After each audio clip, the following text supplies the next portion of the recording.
Have you ever noticed how silent some people become right after you stop playing by their rules?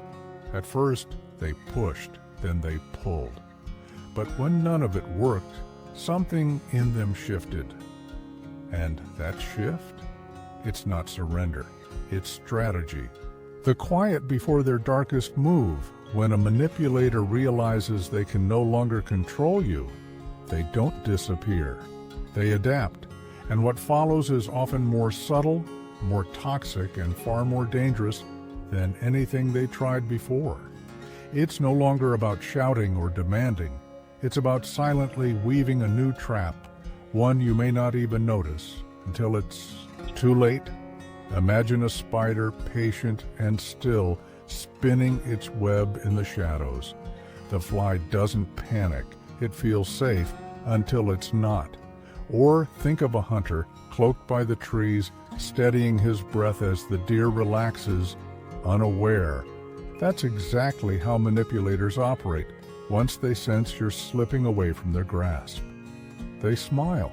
They seem calm, maybe even supportive. But behind that mask, they're already calculating their next move. Not on you, but around you. Because when they lose direct control over you, they shift their energy to controlling how others see you. This is their final tactic. If they can't shape your choices, they'll try to shape your image, whispering, twisting stories, planting doubt where there was once clarity. And in those moments, you're faced with a choice. Be pulled back into the illusion or rise above it. But the moment you stop seeking their validation, something powerful happens. They begin to unravel. Your independence, your clarity, your silence, it all becomes a mirror reflecting everything they tried to bury. And that terrifies them. So, how can you tell when someone's manipulation crosses a deeper line? When it moves from personal influence to a silent war of perception? Let's explore that step by step in what comes next. When manipulation fails behind closed doors, it doesn't end. It just changes form. Now let's talk about how that shift often plays out in the harsh light of public view. But more importantly, how do you stop it from pulling you back into their game? Stick with me, because what you're about to hear might forever change how you respond. Let's dive in. Strategy number 1. They try to shame you publicly. One of the most deliberate and damaging tactics manipulative people use is public shaming. When they lose control in private, they move the battle into the open. They've tried guilt-tripping, gaslighting, silent treatment. None of it worked. So now they raise the stakes. They put you on a stage you didn't ask for, hoping that the fear of embarrassment will do what their quiet tricks couldn't. Here's the truth. When they can't control you in private anymore, they'll try to break you in public. Not by arguing with facts, but by shaking your self-worth in front of others. They'll make you the punchline in meetings, mock your ideas in group discussions, or toss out backhanded compliments that poison your confidence. It's subtle, but sharp. They'll question your loyalty, intelligence, or competence, just loud enough for others to hear. And if you confront them, oh, come on, it was just a joke. Relax, you're reading too much into it. But you're not. You feel it. You see the pattern. You know this isn't clumsiness, it's calculation. They failed to make you doubt yourself in private, so now they want to make others doubt you. They're trying to shrink your image in the eyes of others because they couldn't shrink you in your own. And this is exactly where Stoic wisdom becomes your armor. Marcus Aurelius once wrote, "The opinion of 10,000 men is of no value if none of them know the truth." Carl Jung added, "Shame is a soul-eating emotion." Put together, those truths are powerful. The moment you care more about someone's public opinion than your inner truth, you hand them your peace. Shame has no power unless you believe it. And the truth? The truth stands unmoved, whether whispered in corners or shouted in crowds. Let me share a real story. A woman I know, we'll call her Claire, worked under a manager who knew exactly how to twist the knife. One-on-one, he couldn't shake her. She was steady, grounded, and aware. So he shifted tactics. In team meetings, he'd cut her off mid-sentence. He'd smirk when she offered input. Once he even joked, "Maybe we should give Claire a trophy for working late twice this month." Everyone chuckled. Claire didn't. She felt it, but she didn't flinch. She let the moment breathe. Then calmly said, "Working late isn't a badge. It's a sign the system's broken." The room fell silent. She didn't insult him. She didn't fight fire with fire. She stood, tall with clarity, and in that silence, the entire room saw what she had always seen. And that brings us to something even more subtle. When the manipulation isn't loud or public, but begins to erode you in quieter ways. That moment of silence in the room. That's what happens when quiet strength speaks louder than public shame. But not all manipulation is loud. Sometimes it's disguised, subtle, emotional, and twisted into something that looks almost innocent. So, how do you respond when someone tries to shame you in front of others? First, don't let it shake your sense of self-worth. Their noise doesn't define your value. Second, resist the temptation to strike back.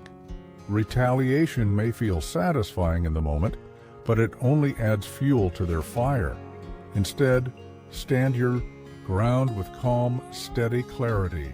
And finally, trust that truth has its own timing. Even if the world doesn't see it right away, it always finds its way to the surface.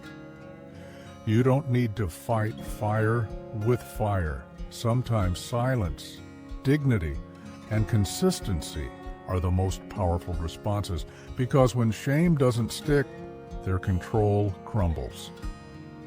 Strategy number 2, they play the victim. This may be one of the most manipulative and deceptive tactics in their entire playbook. When they realize they can no longer sway you, when you start saying no, drawing boundaries, and refusing to absorb their guilt, they panic. But instead of owning their actions, they shift the script. Suddenly, you're the villain. You're the one who's cold, distant, difficult, and they're just the poor, misunderstood soul who tried everything and only wanted peace. They know they've lost control over you, so now they seek to gain it through others. By painting themselves as the victim, they hope to win. Sympathy, to twist your strength into selfishness, your boundaries into betrayal, your calm into cruelty. It's not about truth. It's about perception. It's not about resolution. It's about control. Because if they can't manipulate your emotions anymore, they'll try to manipulate how people see you. But here's where Stoicism brings clarity. Epictetus once said, "He who blames others has a long way to go on his journey." And that anonymous wisdom holds. When someone can't manipulate you, they try to manipulate how others see you.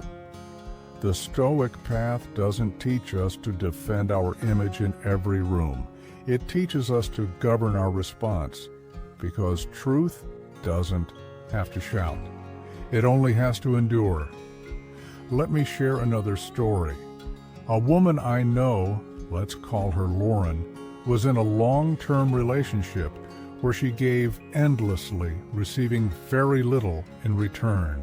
But when she finally began to honor her own needs, setting limits, speaking up, choosing peace, her partner didn't confront her. He didn't argue. He retreated and started crafting a new narrative.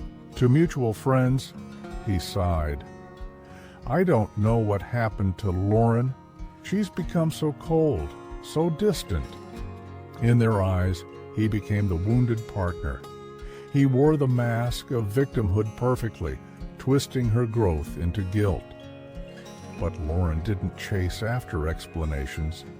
She didn't plead her case in every conversation she wasn't part of.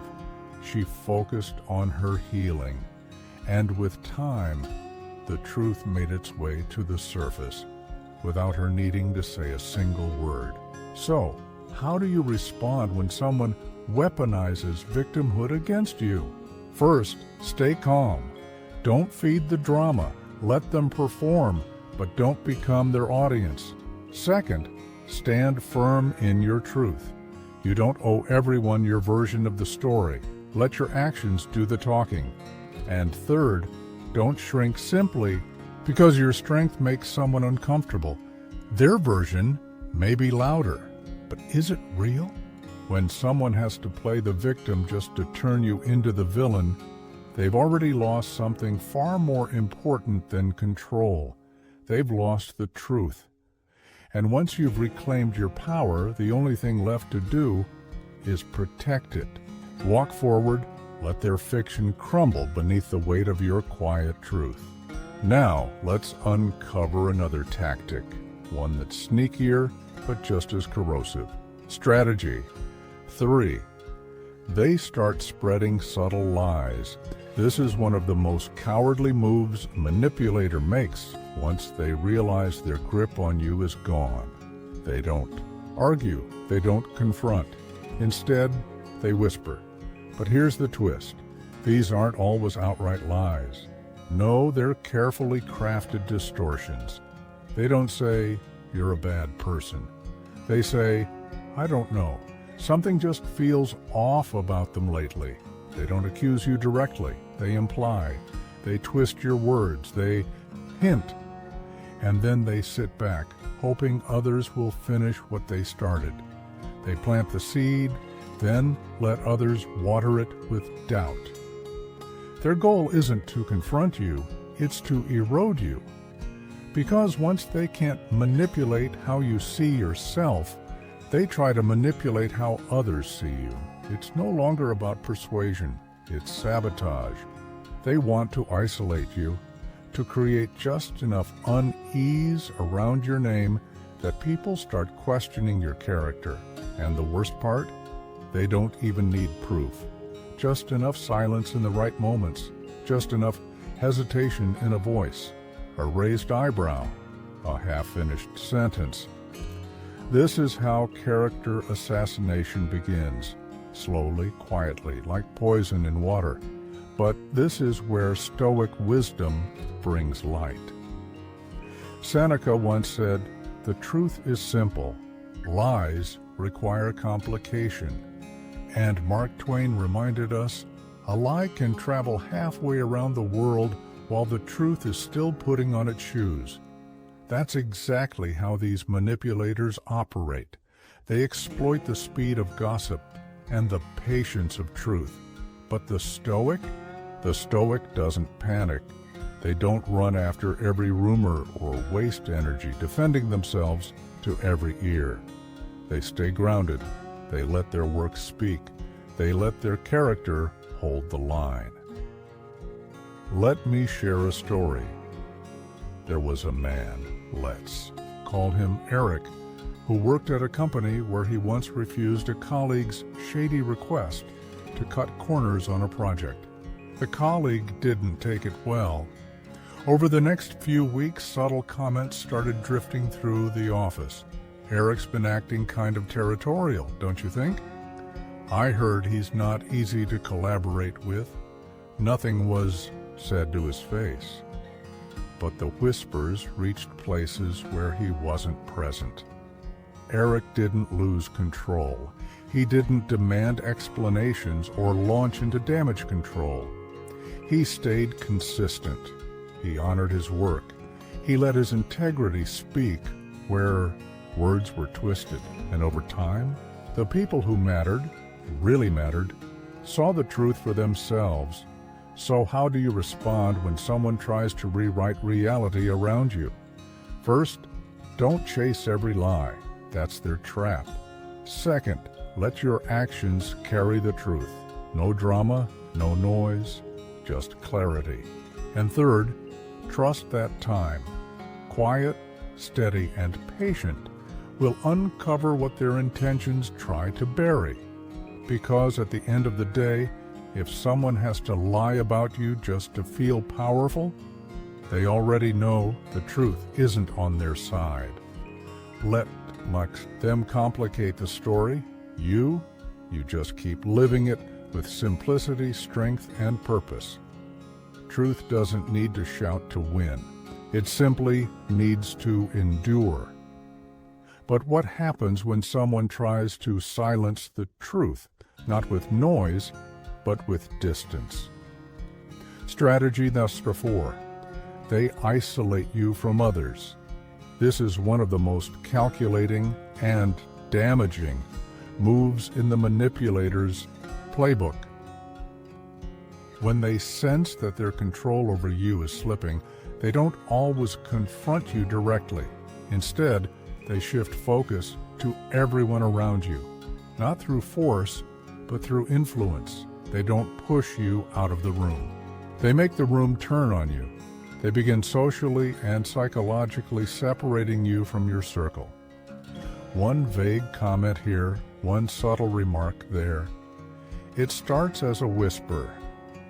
She seems different lately. He's been kind of hard to talk to, don't you think? It's barely noticeable at first, but it's just enough to shift the atmosphere, make others slightly colder, slightly more distant. And suddenly, you find yourself wondering, why does everything feel off? That's exactly what they want. Because once you feel isolated, cornered, and unsure of your support system, your defenses begin to weaken. Manipulators know that emotional isolation is the quickest path to control. Fewer connections mean fewer people to validate your truth. And that silence, it becomes the perfect breeding ground for self-doubt. But it was never about fairness, never about truth. It's always been about power and stripping you of the sense that someone has your back. This is where Stoic wisdom becomes your shield. Seneca once said, "Associate with those who will make a better man of you." And from the darker side of human strategy, Machiavelli made the tactic plain. Control the narrative, and you control the person. That's what's happening here. They're not just trying to influence how others see you, they're trying to influence how you see yourself. Let me share a story. A woman I know, let's call her Jenna, was part of a close-knit team on a major project. She started asserting herself more, setting limits, pushing back against unfair expectations. That confidence? It rattled someone. One teammate, threatened by her strength, began planting seeds. Jenna's been kind of intense lately, huh? Have you noticed how hard it's been to work with her? No open attack, just quiet, repeated doubt. Soon, the team dynamic shifted. Meetings felt different. Conversations cooled. Jenna felt the change, but she didn't panic. She didn't accuse or explain herself to every passing comment. She remained steady. She kept showing up, kept adding value, kept speaking truthfully and respectfully, and in time, the fog lifted.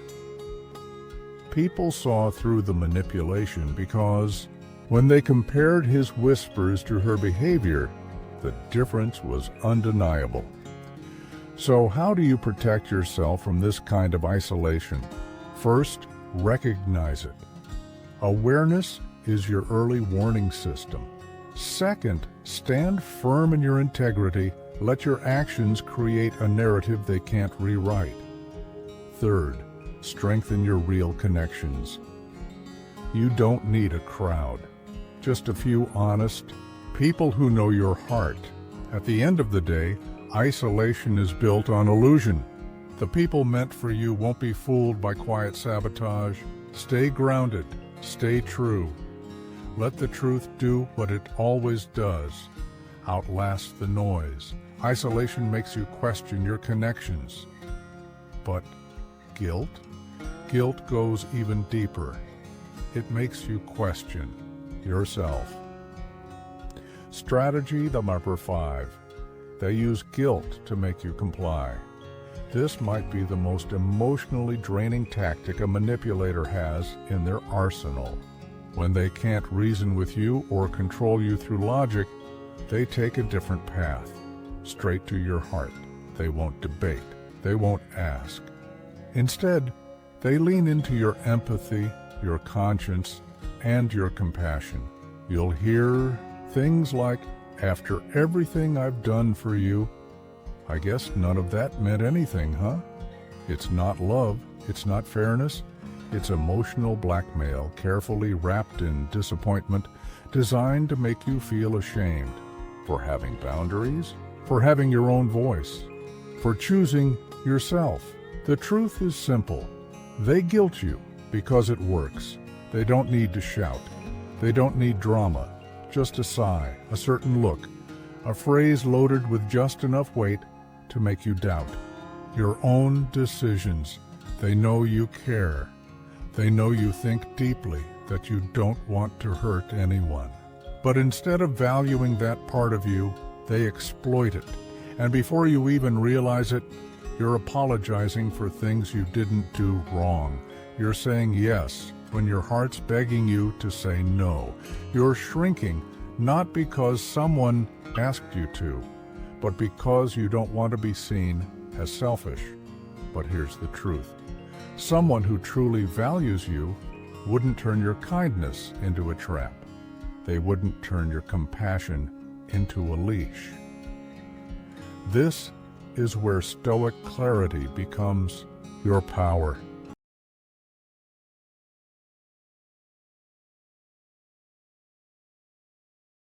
Epictetus once said, "No man is free who is not master of himself." And someone else put it even more bluntly. Guilt is a weapon used by those too weak to lead, yet too afraid to be left behind. Manipulative guilt has nothing to do with love. It's not about healing wounds. It's about controlling your freedom without ever raising their voice. Let me share a story. There's a woman I know. Let's call her Danielle. She had a relative who made guilt an art form. Whenever Danielle made a decision for herself, whether it was moving to another state for work or simply saying no to an unnecessary favor, her aunt never supported her. She didn't say, "I'm proud of you." She said, "I guess family doesn't matter anymore." When Danielle couldn't attend every gathering or help at every turn, the response was always the same. "Wow, after everything I've done for you?" And for a while it worked. Danielle said yes when she wanted to say no. She overcommitted. She felt drained. Until one day, in the middle of that emotional tug of war, she asked herself, would I ever speak to someone I love the way she speaks to me? The answer hit hard. From that moment on, Danielle stopped reacting from guilt and started acting from self-respect. It wasn't loud, it wasn't dramatic, but it was life-changing. So how do you respond when someone uses guilt as a leash? First, recognize the script. That's not love, that's manipulation. Second, pause before reacting. Ask yourself, am I doing this because I truly want to, or because I'm afraid not to? And third, set boundaries with clarity, not cruelty. You don't owe anyone your peace, especially not someone who would use guilt to steal it. And finally, there's one last move manipulators make when all else fails. It's not about guilt. shame, or even stories anymore. It's about emotional chaos. Just because someone once did you a favor doesn't mean they get to hold your freedom hostage. In the end, guilt only works when you believe you've done something wrong. But setting boundaries, that's not wrong. That's wisdom. And anyone who truly cares about you won't make you feel guilty for protecting your peace. Strategy for 6. They try to destroy your confidence. This is one of the coldest, most calculated tactics manipulators use when they know they've lost directly control. They don't just want you to feel bad in the moment, they want you to doubt yourself completely. This isn't about one argument or a single harsh word. No, this is psychological erosion. It starts quietly. A sarcastic remark here, a raised eyebrow there, small jabs disguised as jokes, backhanded compliments masked as concern. Are you sure that's the best choice? Well, you've been lucky so far, I guess. At first it feels harmless, maybe even playful, but over time, the pattern becomes clear. Their goal is simple. Chip away at your belief in yourself until you no longer trust your instincts, your achievements, or your voice. Because here's the truth. When they can't own you, they try to dismantle the one thing that keeps you standing, your self-worth. They want you to hesitate before making decisions. They want you to question your every move. And ultimately, they want you to seek their approval again, not because they deserve it, but because you've forgotten how powerful you are without it. This isn't about love or support. It's about control through erosion. But this is exactly where Stoic wisdom becomes your armor. Marcus Aurelius wrote, "You have power over your mind, not outside events. Realize this, and you will find strength." And Naval Ravikant put it another way. The first step in silencing a strong mind is convincing it that it's broken. But here's what they don't want you to realize. You are not broken. You are simply under emotional siege by someone who fears your strength, because your confidence exposes their own insecurities. Let me share a story. There's a man I know, let's call him Chris. He was in a relationship that looked fine on the surface, but underneath, it was something else entirely. Anytime Chris accomplished something, a promotion, a new goal, a decision to grow, his partner would find a way to chip at it. Well, must be nice to know the right people. Are you sure that's the smartest choice? It wasn't loud, it wasn't cruel, but it was relentless, and it worked. Over time, Chris went from being confident and bold to quiet and hesitant. He second-guessed everything. Until one day, a close friend looked him in the eye and said, "You've changed, and not in a good way." That moment was a mirror. Chris realized he hadn't just lost his spark, he had handed it away, piece by piece. And that was the moment he decided to draw the line. He walked away. It wasn't easy. But with time, the fog lifted. His confidence didn't magically reappear. He rebuilt it, one step at a time, by remembering who he was without the noise. So how do you protect yourself from someone who tries to dismantle your self-belief? First, pay attention to the pattern. If you constantly feel smaller around someone, that's not love, it's erosion. Second, separate the voice of criticism from the voice of truth. Just because someone questions you doesn't mean they're right. And third, remind yourself who you were before their doubt became your inner voice, because your strength isn't gone. It's just been buried beneath the weight of someone else's fear. And now, for the final piece, the seventh and last manipulation tactic. It's the most deceptive one of all because it hides under the mask of love. Let's break it down next. When someone tries to erode your confidence, the most powerful thing you can do is remember, it's not accidental. It's deliberate, and your awareness is the first defense. Confidence isn't about being perfect, it's about knowing who you are, even when others try to make you forget. Strategy. Distort 7. They offer fake reconciliation. Let's now uncover one of the most deceptive moves manipulators use. Especially when every other tactic has failed, they offer what looks like peace. A fake reconciliation. You've stood your ground, you've drawn the line, you've reclaimed your voice, and their grip is gone. So what do? They pivot. They show up with softness. They sound gentle. They seem sincere. I've been thinking a lot lately. I miss the way things used to be. Maybe we both made mistakes. It feels real. Their voice is calm. Their eyes are softer.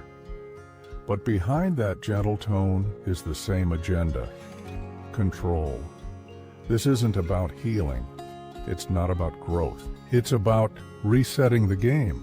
Because when every other tactic, shaming, guilt, victimhood, fails, they try kindness, but not the kind that nurtures, the kind that disarms. They want to re-enter your life, not to repair what was broken, but to resume their control. Only this time, they'll be smarter, smoother, more careful, more charming. They'll mirror your strength. They'll echo your growth. They'll say all the right things, not because they've changed, but because they've studied what you respond to. And when you finally let your guard down, the old patterns return, slowly at first, then all at once. This is when Stoic clarity becomes not just helpful, but essential. Epictetus once said, "He who does not observe deceit is not truly wise." And there's a sharper truth still. Be careful who you let back in. The snake only sheds its skin to grow larger. Both. Reminders lead to one powerful truth. Forgiveness is strength, but wisdom is memory. Just because the tone has softened doesn't mean the pattern has ended. So, how do you protect yourself when someone returns with sweet words but questionable motives? We'll walk through exactly that. How to respond when reconciliation feels real but might be a trap. Let's finish strong in the final section. Just because someone returns with softer words doesn't mean they've returned with a changed heart. Let me share a story. There's a woman I know, let's call her Naomi. For years, she was emotionally drained by a manipulative ex who chipped away at her self-worth. When she finally walked away, she committed fully. No contact, no back and forth. She focused on healing. She grew stronger. Her life began to bloom without the weight of his presence. But then, months later, he showed up. He looked different, sounded different. He apologized, said he'd been in therapy, took accountability, admitted his faults. Naomi, cautious but human, let her guard down, just a little. Slowly, she allowed him back in, and for a while, it seemed like things were better. But then came the subtle criticisms, the guilt-laced comments, the little control games, this time more polished, more passive. It wasn't a changed man. It was the same pattern, just dressed in new clothes. Naomi realized something powerful. He hadn't evolved. He just adapted. And that clarity gave her the strength to close the door, this time for good. So, how do you protect yourself from fake reconciliation? First, take your time. Real change doesn't rush. It's measured, proven over weeks and months, not declared overnight. Second, focus on actions, not apologies. Are they respecting your boundaries or simply trying to soften them? And third, ask yourself the hard question. Do I truly want this person in my life, or am I just tempted by the version of them they want me to believe in? Because here's the truth. Not every apology deserves access to your peace. Forgiveness is your choice, but memory is your guide. And when someone shows you who they are over and over again, the wise response isn't to hope. It's to believe them and walk away wiser, stronger, freer. So if this message resonated with you, share it with someone who needs to hear it. Your support helps this message reach more hearts. And if you've made it this far, thank you, truly. Now, it's your turn. Drop a thought in the comments. Your story might be the one that gives someone else the courage to rise. Until next time, protect your peace, own your voice, and never apologize for choosing yourself.